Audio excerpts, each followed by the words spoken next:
Bueno, espero que hayan podido recuperar energías después del coffee break y de la apertura magistral de Alfredo, tan brillante como intensa. Gracias, Alfredo, es un placer tenerte en Argentina. Bueno, yo soy Magalí Sobrado, abogada, escribana en Ciudad Autónoma de Buenos Aires, el Colegio Escribano de Ciudad Autónoma de Buenos Aires, diplomada en alta especialización en blockchain por la Universidad Complutense de Madrid, de la Escuela de Práctica Jurídica, y posgraduada en criptomonedas, economía digital, blockchain, por la UBA Derecho. Vamos a arrancar con el primer panel del Congreso, tokenización en real estate, y nos vamos a ir directo al campo de batalla de la tokenización inmobiliaria. Vamos a apartarnos por un momento, al menos, de la seducción tecnológica para enfocarnos en lo que es el desafío más grande, que es la integración al sistema jurídico regulatorio, considerando en realidad que los tokens o que el futuro de esta industria no depende de la emisión de tokens, sino de que estén respaldados por derechos plenos y exigibles en el mundo real. Para eso tengo un panel extraordinario con, por un lado, Cecilia García Puente, que es abogada, escribana titular de registro en la Ciudad Autónoma de Buenos Aires, presidente de la Comisión de Innovación y Tecnología del Colegio de Escribanos de la Ciudad de Buenos Aires y miembro del Comité de Contenidos Jurídicos de la misma institución. Karina Salierno, que es abogada y notaria, doctoranda en Ciencias Jurídicas, magíster en Derecho de Familia, Infancia y Adolescencia de la Universidad de Barcelona, posgraduada en Derecho de Niños, Niñas y Adolescentes por la Universidad de Salamanca, posgraduada en Inteligencia Artificial por la UBA y el Sistema Universal y Europeo de Protección de los Derechos Humanos por la Fundación René Cassim, secretaria general del Consejo Académico de la UNA, miembro honorario del Instituto Guatemalteco de Derecho Notarial y coordinadora área académica de Grooming Argentina y Grooming Latam. Y finalmente, Gonzalo García Valdecasas Colel, que es socio del despacho CISAE, donde lidera el área de Derecho Tecnológico y FinTech, con foco en regulación financiera, blockchain y activos digitales. Es también director de operaciones de Minery Report, empresa especializada en ciberseguridad y soluciones para proyectos FinTech. Cuenta con amplia experiencia previa en firmas de derecho mercantil y regulatorio y ha ocupado cargos de liderazgo en digitalización e innovación legal. Es área de Blockchain European Legal Association y ha sido distinguido con el premio Best Lawyer 2020 y 2021. Es profesor de la Universidad Internacional de Valencia y la Universidad Rey Juan Carlos, donde imparte asignaturas de Derecho Mercantil y Derecho Blockchain. Abogado en la Universidad de Granada, premio extraordinario de fin de grado y máster, un MBA y máster en emprendimiento, Derecho de los Mercados Financieros e Innovación Tecnológica por Law School, además de un programa de Privacy and Security por la Universidad de Stanford. Bueno, vamos a tener una visión puntualmente de Europa, de Argentina y gran parte de LATAM, de cómo está la situación actual de la tokenización inmobiliaria y cuál es su proyección futura.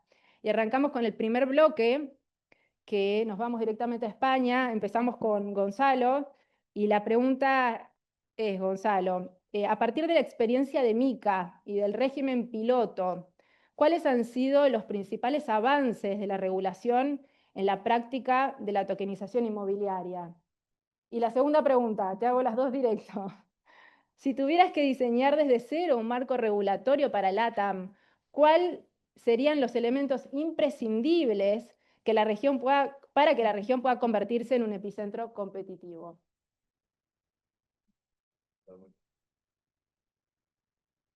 Muchas gracias, Magali, por la presentación. Y en primer lugar, dar las gracias por la invitación y sobre todo a la Universidad Austral que permite hacer toda esta celebración y a la cantidad de ponentes y gente que tenemos aquí, que es maravilloso poder estar aquí. Las preguntas que me haces son como muy genéricas y muy abiertas, pero para mí lo más importante de que haya llegado la regulación a la Unión Europea es un poco que estábamos todo el rato previamente forzando el derecho para intentar tokenizar o dar algunos poderes a esos tokens asociados a ciertos contratos de inversión, y realmente la nueva regulación nos permite que el token sea el derecho, por decirlo de alguna manera, aunque jurídicamente se podría definir un poco más Lo decía Alfredo en su presentación en el inicio, donde la nueva regulación de Argentina sigue teniendo el depositario con los documentos y hacemos una especie de espejo. Y eso es lo que intentábamos hacer un poco previamente antes en la Unión Europea, donde utilizábamos lo que llamamos interruptores tecnológicos con los tokens para activación de cláusulas en ciertas relaciones entre inversores y sociedades, ¿no? Entonces, la gran innovación realmente que yo siempre digo es el efecto del artículo, creo que es el artículo 11 de la Ley del Mercado de Valores, que dice que realmente por la mera transmisión del token se entenderá transmitido el derecho y por tanto no tenemos un elemento de espejo, un elemento de forzar jurídicamente las cosas, ¿no? En este sentido. Y bueno, al final en España, o por lo menos en la regulación continental, es muy complicado tokenizar directamente el activo inmobiliario porque tenemos todas las limitaciones propias del Código Civil y de la protección a la vivienda que nos obligan en cierta manera a pasar por notaría para proteger ese bien que se ha determinado políticamente que es un bien muy importante y necesita de esa protección extra ante el notario. Y por tanto, como se suele hacer y están haciendo en la mayoría de los países, se utilizan vehículos societarios para tokenizar realmente la inversión o la relación jurídica que está entre el inversor y la sociedad es la propietaria del activo, en cierta manera, ¿no? Entonces ahí la regulación ha sido muy buena. Al final la inversión inmobiliaria en España o la que hemos ido haciendo en los últimos años siempre se ha basado muchísimo en temas de private equity, donde hay diferentes inversores que entran en una sociedad, ya sea a través de préstamos, deuda o directamente en equity. Y eso es básicamente lo que ha venido a permitir tokenizar el régimen pilot y su transposición en las diferentes normativas o su adecuación en las diferentes normativas para que así sea posible. Entonces, ha sido muy buena esa regulación también porque llevamos muchísimos años haciendo estos procesos y los inversores, cuando hay una normativa, están más tranquilos o se ven más, buscan tranquilidad dentro de su inversión y ese amparo legal les ayuda a estar más tranquilos y a entender todo este sistema, ¿no? Entonces, lo que estamos viendo ahora muchísimo es que se ha desarrollado muchísimo en el pasado en temas de private equity y en inversión inmobiliaria, es cómo proteger esa relación donde yo no soy realmente propietario del activo, sino tengo una relación de un contrato de inversión con esa sociedad y cómo lo puedo ligar en tema de garantías con el propio activo o con la propia sociedad, ¿no? Entonces, ahí se van haciendo pasos que son muy importantes. Pero para mí, obviamente, como siempre digo, y a lo mejor esto me canso y la gente me dice que lo digo demasiado, lo importante no es que esté tokenizado el derecho, sino que la inversión subyacente del proyecto sea una inversión muy buena.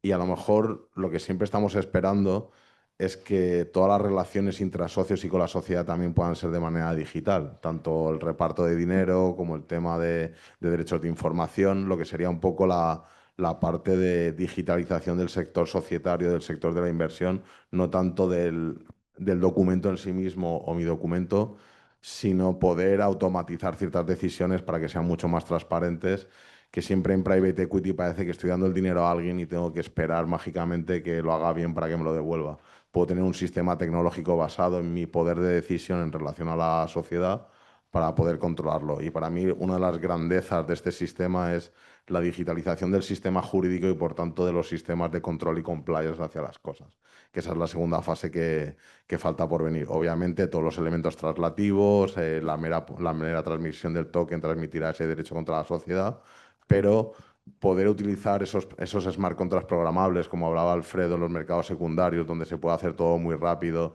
donde la contraprestación también está en dinero tokenizado y, por tanto, puede volver, pero nos puede servir muchísimo para estructurar de manera digital y que sea un compliance tecnológico toda esa relación y la forma de gastar dinero dentro de private equity.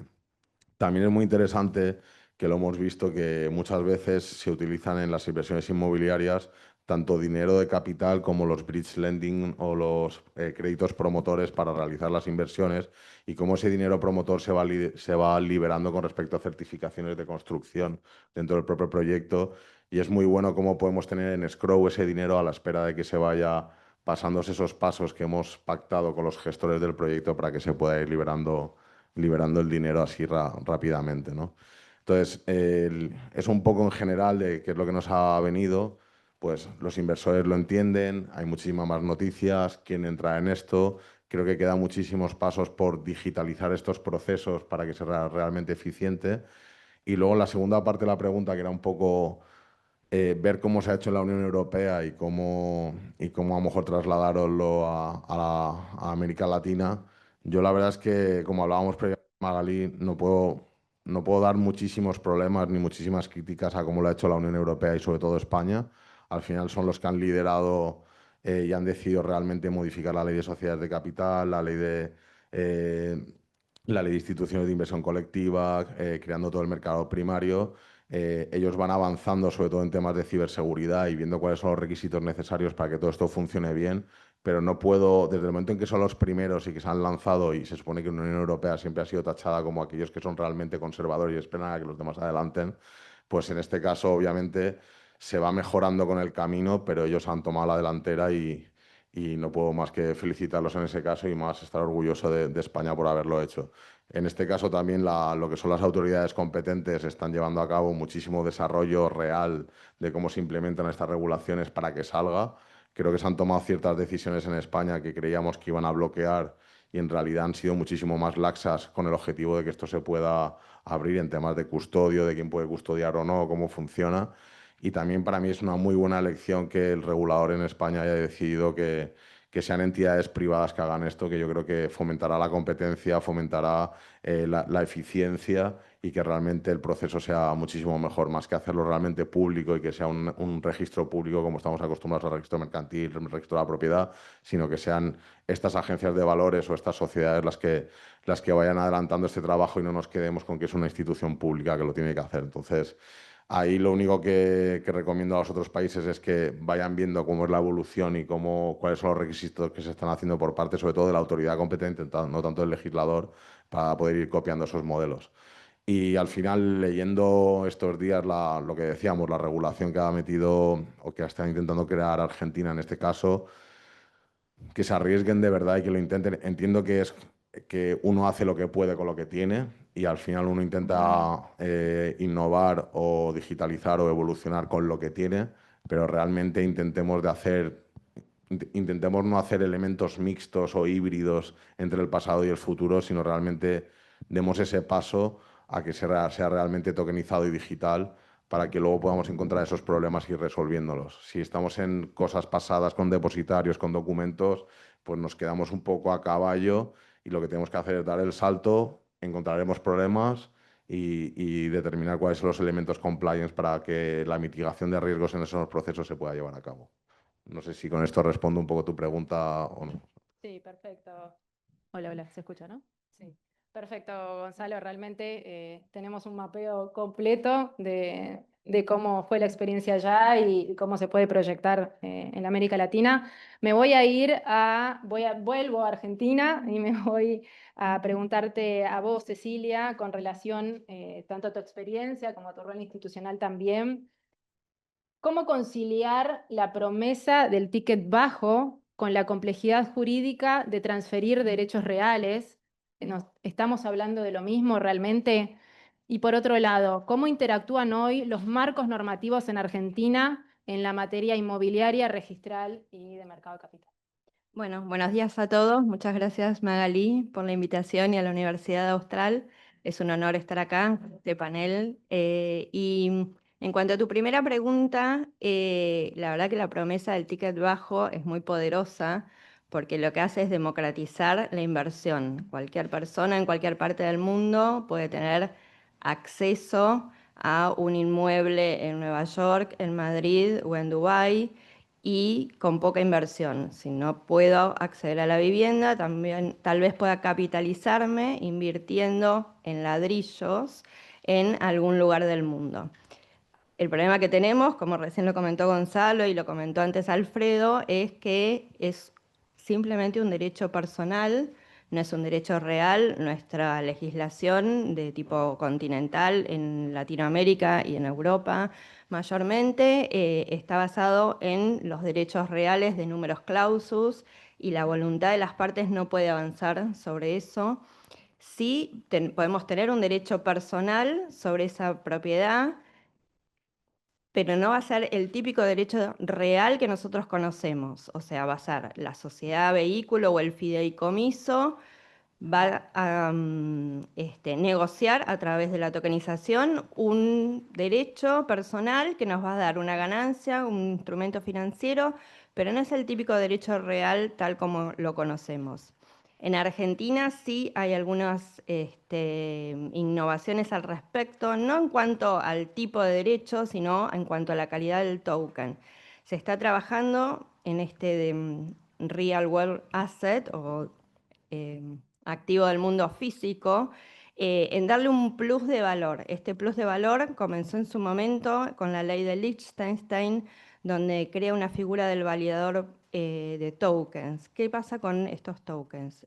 Cuando yo compro criptomonedas que surgieron dentro de una blockchain, estoy segura de la existencia de estas criptomonedas, dadas las características, ¿no?, que conocemos de la blockchain, la trazabilidad, la transparencia, podemos conocer mediante el registro cómo fue creado. Cuando este activo existe en el mundo físico y alguien lo tokeniza, realmente no conocemos si lo que está tokenizando existe, las características, las circunstancias. Entonces, lo que se hace con este token de calidad es recurrir a los notarios, que somos los expertos naturales en temas inmobiliarios, para que califiquemos las características del inmueble y que coincidan con el smart contract.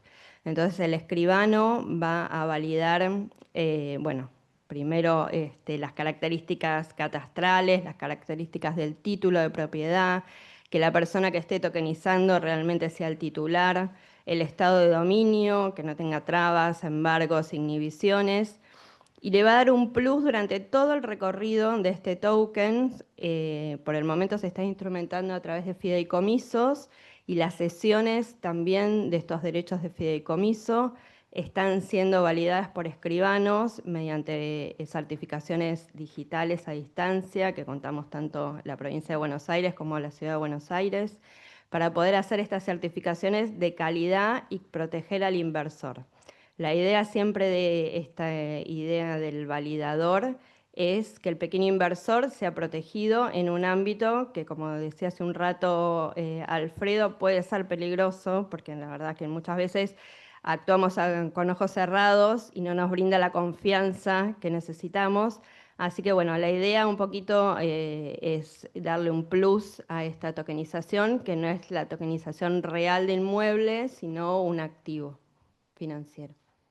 Y en cuanto a tu segunda pregunta, con el tema de la normativa, si vos me preguntabas esto hace unos meses acá en Argentina, yo te hubiera dicho que había un vacío legal total, porque la verdad es que no teníamos ninguna regulación al respecto. Hace un rato estaba acá el presidente de la CNB, que seguramente escucharemos esta sigla mucho durante estos 2 días, la Comisión Nacional de Valores, que es el primero que dio el paso hacia la regulación.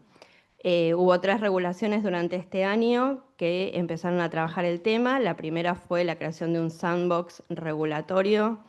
El sandbox es, para los que no hablan inglés, como un cajón de arena, como cuando éramos chicos que jugábamos y probábamos a ver si funcionaba o no. Es lo que se está haciendo en este momento. Con la tokenización se autorizó la tokenización de acciones, de obligaciones negociables y de CDRs, y se abre el campo a las PCAB, los proveedores de servicios de activos virtuales, para que ellos sean depositarios de estas tokens. El campo es bastante amplio y es bastante auspicioso porque cada vez se avanza más. Y por el otro lado, el gobierno, mediante un DNU a fines de 2024, también ayuda a activar todo el sistema inmobiliario en Argentina. Este DNU habilita las hipotecas divisibles, es decir, que los emprendedores pueden tomar una hipoteca y ir dividiéndola a medida de que van vendiendo las unidades o los lotes. Esto facilita el acceso a la vivienda a muchos inversores que ya no tienen que ir al banco y pasar por un filtro bastante difícil, sino que es el mismo desarrollista el que se ocupa del tema. Y al poder dividir esta hipoteca, esos boletos que ahora se pueden inscribir en el registro de la propiedad, existe la posibilidad de tokenizarlos. Y otro tema que también es muy interesante es la tokenización de la letra hipotecaria. Es un tema que en el Colegio de Escribanos venimos desarrollando y estamos trabajando en la posibilidad de que esta letra hipotecaria se pueda tokenizar para darles liquidez a los bancos y que puedan seguir dando créditos. Así que bueno, espero haber respondido a tu pregunta. Yo creo que en conclusión, el derecho no se ve reemplazado por la tecnología, pero que sí necesita ayornarse y la tecnología lo está impulsando a ello. Fantástico, Cecilia, muchísimas gracias. Y ahora nos vamos directamente a la parte práctica con Karina y te consulto, ¿qué pautas concretas debería seguir un desarrollador para planificar un proyecto que sea financieramente atractivo, pero jurídicamente robusto? Y por otro lado, ¿existe viabilidad por fuera del paraguas de la CNB para la tokenización inmobiliaria? Bueno, muchas gracias, Magalí. Gracias a la Universidad Austral y gracias a la comisión organizadora de este congreso. Para nosotros es una oportunidad enorme analizar la posibilidad de generar proyectos inmobiliarios que tengan este adicional de representación digital. En realidad, la planificación o el desarrollo de un emprendimiento inmobiliario podríamos decir que está basado sobre 4 puntos básicos de planificación. En primer lugar, deberíamos analizar la planificación tecnológica, esto es, qué es lo que le da de más, qué calidad le aporta la tokenización a este proyecto inmobiliario.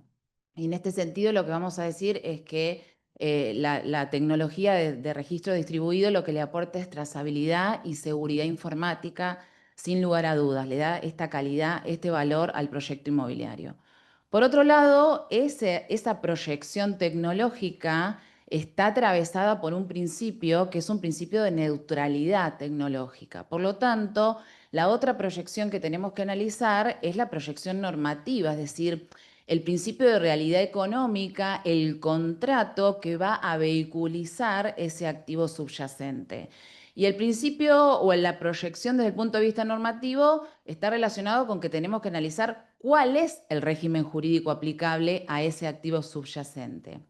Y como dijimos, el régimen jurídico aplicable a los inmuebles en la Argentina está establecido en el Código Civil y Comercial de la Nación y es un sistema que rige por lo general en todos los sistemas de derecho continental. Esto también es importante analizar cuando nosotros extraemos herramientas tecnológicas que derivan de otros sistemas, como por ejemplo el Common Law, hay que analizar cómo encajar esas herramientas en los sistemas de derecho continental, sistemas que están establecidos sobre principios fundamentales relacionados con la responsabilidad, ¿no? Con la responsabilidad preventiva, es decir, la responsabilidad ex ante, y también con una responsabilidad relacionada con el deber de mitigar el daño, es decir, prevenir el daño y si existe algún daño, mitigarlo. Por eso también es muy importante que tengamos en consideración esas intervenciones como operadores jurídicos en diferentes momentos de ese proyecto inmobiliario. Después también tenemos que analizar desde el punto de vista de la normativa un montón de cuestiones relacionadas con el inmueble, es decir, capacidad, legitimación, la prefactibilidad real de ese inmueble, porque cuando nosotros hablamos de esta representación digital adicional, esta tokenización, estamos hablando no de la tokenización en inmuebles, sino la tokenización derivada del valor de ese activo subyacente. Por lo tanto, el análisis de valoración del activo subyacente es muy importante. Y no me cabe duda los valores que podemos manejar en la Unión Europea, a diferencia de los valores que podemos manejar de los inmuebles en nuestro país. Ese análisis de evaluación o de valoración de los inmuebles en nuestro país es fundamental en el marco del proyecto inmobiliario. Después tenemos que analizar todo lo que tiene que ver con lo inmobiliario en sí, es decir, qué proyecto vamos a desarrollar. Por ejemplo, si estamos hablando de la tokenización de la renta del inmueble, nosotros sabemos muy bien que los inmuebles destinados a vivienda, este no va a ser el sector en donde tengamos que intervenir, sino, por ejemplo, en aquellos inmuebles que tienen buena renta relacionados con el agro o relacionados con las industrias o con el destino comercial.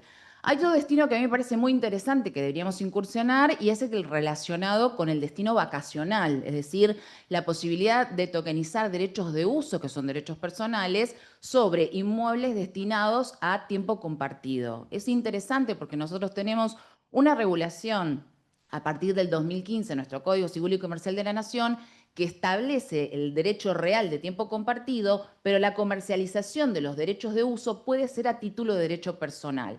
Entonces esto encaja perfectamente con la posibilidad de tokenizar ese derecho personal relacionado con un activo del mundo real que va a tener oponibilidad en el registro de la propiedad inmueble porque en realidad lo que estamos teniendo como negocio subyacente es un derecho real, es un conjunto inmobiliario, un tiempo compartido. También podemos hablar de emprendimientos inmobiliarios relacionados con el house flipping, esto de comprar un inmueble, remodelarlo y después venderlo. Esos periodos de obra no son tan prolongados. Después tenemos obra nueva más o menos en Argentina estamos hablando de 2 a 4 años y urbanizaciones estamos hablando de 5 años. Entonces son periodos muy largos en donde el desarrollador tiene que pensar cómo fondearse, ¿no? ¿De dónde saca el dinero para fondearse en plazos muy prolongados de inmovilización del activo subyacente? Es muy poco tiempo, pero bueno. Bueno, y otra de las patas, dije 4 patas en el análisis que tenemos que hacer, es el análisis financiero y tributario, que en la Argentina el impacto tributario es fundamental para poder pensar cómo desarrollar un emprendimiento inmobiliario, si es viable también. Entonces, ese análisis de metros construidos, de plazos y de qué instrumento financiero yo me voy a valer para fondear el desarrollo inmobiliario. Y en ese fondeo del desarrollo inmobiliario, obviamente 100 años de créditos hipotecarios, de pool de inversiones, de crowdfunding, y hoy nos viene una capa digital adicional, que es la posibilidad de la representación digital adicional de valores negociables que los podemos subsumir en un proyecto inmobiliario a través de un fideicomiso financiero inmobiliario. Me parece interesante que, en virtud de la pregunta de Magalí, podamos analizar que el desarrollo del proyecto inmobiliario, de este desarrollo inmobiliario, puede tener lugar bajo el paraguas de la CNB, es decir, en esta representación digital espejo de valores negociables, por ejemplo, mediante las participaciones del fideicomiso financiero, o también podría ser fuera del paraguas de la CNB, pero con cuidado de la aplicación de los lineamientos y la normativa específica del derecho de fondo, de la ley de protección al consumidor y obviamente de la resolución de la CNB que marca los parámetros de las PCAB, de los PCAB. Y en este sentido, que algo que dijimos hoy a la mañana me parece muy interesante, que esta voluntad de la Comisión Nacional de Valores de proteger al inversor a través de la segregación patrimonial es muy importante, pero no nos tenemos que olvidar que es una normativa de menor rango legal que el Código Civil y Comercial de la Nación o la Ley de Quiebras o la Ley de General de Sociedades. Entonces ahí me parece que es muy importante que nosotros pensemos en alguna otra herramienta para lograr realmente esa segregación patrimonial, que por ejemplo el artículo 12 de la resolución en 1081 específicamente establece que en el prospecto de emisión se deben detallar cómo van a ser los mecanismos de segregación patrimonial, porque lo que no quiere es que haya una confusión. Tenemos una persona jurídica, un solo patrimonio, una confusión patrimonial y una cuestión de inseguridad desde el punto de vista del inversor, ¿no? Porque el titular registral va a ser ese PCAB. Entonces digo, esa pretendida seguridad jurídica del inversor deberíamos, a título de ensayo entre todos, porque esto es lo que necesitamos para que tengamos dinamismo en materia de adicionarle la representación digital a los emprendimientos inmobiliarios, ver los mecanismos que podemos utilizar realmente para garantizar en este marco de responsabilidad ex ante y responsabilidad ex post esa segregación patrimonial y que los inversores no sientan esa inseguridad en caso de quiebra del PCAB. Entonces, en este sentido, tal vez también lo que podríamos pensar es en algún tipo de figura fiduciaria, es decir, que el PCAB sea titular fiduciario de esos valores negociables y que los beneficiarios destinatarios finales sean realmente los inversores, cosa que no tengamos que depender del análisis judicial caso por caso para ver si existe escisión patrimonial en la responsabilidad del PCAB. Y después, no sé si tengo algo, Sí, ¿tengo o no tengo? Y después, algo que me parece importante es, ojo con, en este análisis de estructuración del desarrollo inmobiliario, ojo con el marketing inmobiliario, ¿no? Porque el marketing inmobiliario, esto de ticket bajo, democratización del acceso a la vivienda, ¿no? Como decía él hace un ratito, ojo con todo el marco regulatorio de la vivienda. Y ni hablar a partir del 2015 que la protección de la vivienda hoy es un derecho humano fundamental. Entonces, no podemos salir a vender democratización de la vivienda. No estamos vendiendo fraccionamiento de la vivienda. Estamos vendiendo fraccionamiento de valor cuantificado de un inmueble, al cual yo no voy a acceder, no voy a ser condómino. Tal vez sí, tal vez me interese ser condómino, pero ojo, tengo que ver la condición de acceder al condominio. Ustedes saben muy bien que hace cientos de años se analizaba la conflictividad del derecho real de condominio. Entonces hoy no podemos incurrir en una conflictividad que venimos rechazando desde hace un montón de años. Entonces yo no quiero ser condominio con 250 personas. Yo tengo que saber desde el principio o liquido mis valores negociables o voy a ser parte del derecho real de dominio a través de una condición resolutoria que tal vez es adquirir X cantidad de tokens, ¿se entiende? Entonces digo, esto me parece fundamental, tenemos que ser transparentes y tenemos que ser sinceros desde el punto de vista del marketing inmobiliario de qué es lo que estamos vendiendo. Y para finalizar, me parece muy importante que aunque nosotros estamos analizando esto, que parece que estamos atomizando el desarrollo inmobiliario, desde el punto de vista del análisis del Banco Mundial, tenemos que tratar de venderlo, y aquí sí, entre comillas, como una única ventanilla legal. Es muy importante porque a nivel Banco Mundial, tanto en Doing Business como en el informe Be Ready 2025, lo que exigen es la simplificación de los pasos para hacer negocios y la única ventanilla legal. Este concepto viene también del derecho europeo, One Stop Shop, un único negocio, o sea, una única vía a la cual yo pueda acceder. Por lo tanto, entre todos, la idea es unificar, ¿no?, de manera interdisciplinaria la forma de ingresar al desarrollo inmobiliario a los efectos de simplificarle al desarrollador, al inversor y al consumidor final el acceso al inmueble. Perfecto, muchas gracias Karina, impecable. Bueno, con esto tenemos ya un mapa completo de cómo se está construyendo la tokenización inmobiliaria, tanto en una visión institucional europea y la parte práctica más del campo de trabajo. Ahora voy a abrir el espacio de preguntas de público y bueno, estamos un poco corto de tiempo, pero tengo la siguiente pregunta, puntualmente a Gonzalo. ¿Cómo se vehiculizan o cómo se estructuran hoy la tokenización inmobiliaria en España y si hay alguna dificultad con la colocación de estos activos? Bueno, pues como decían las compañías, al final se hacen a través de SPVs, ¿no? De sociedades específicas donde lo que tokenizamos es la relación con el inversor y ahí hay pues, muchísimas metodologías que más que propias de la tokenización son de la estructuración de operaciones corporate, ¿no? A veces con sociedades arriba o abajo, sociedades anónimas que puedan acceder a más deuda o en emisión de bonos.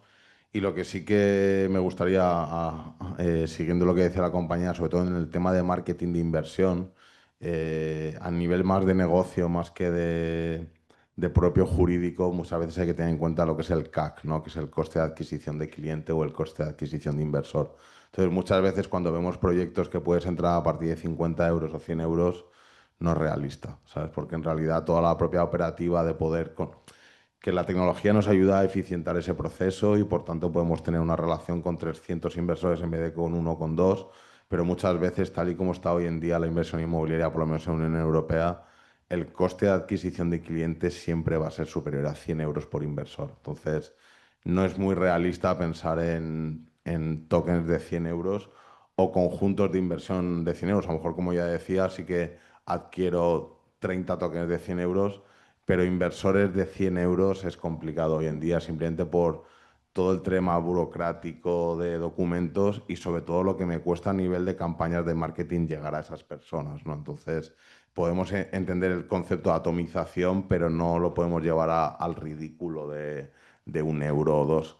Podremos hacer la ficción de que cada token es 1 euro, pero en realidad jamás me interesaría tener un inversor de 1 euro.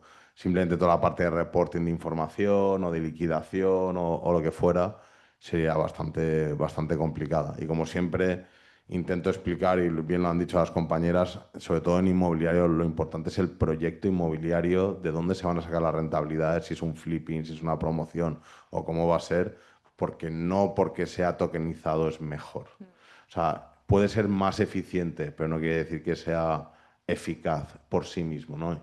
Intentar alejarnos del concepto de que si está tokenizado voy a levantar más dinero, y muchas veces que nosotros nos intentamos alejar, intentamos buscar siempre la tokenización como un medio de levantamientos de capital, cuando muchas veces el capital está levantado y lo que tenemos que hacer es eficientar el proceso interno a través de la tokenización.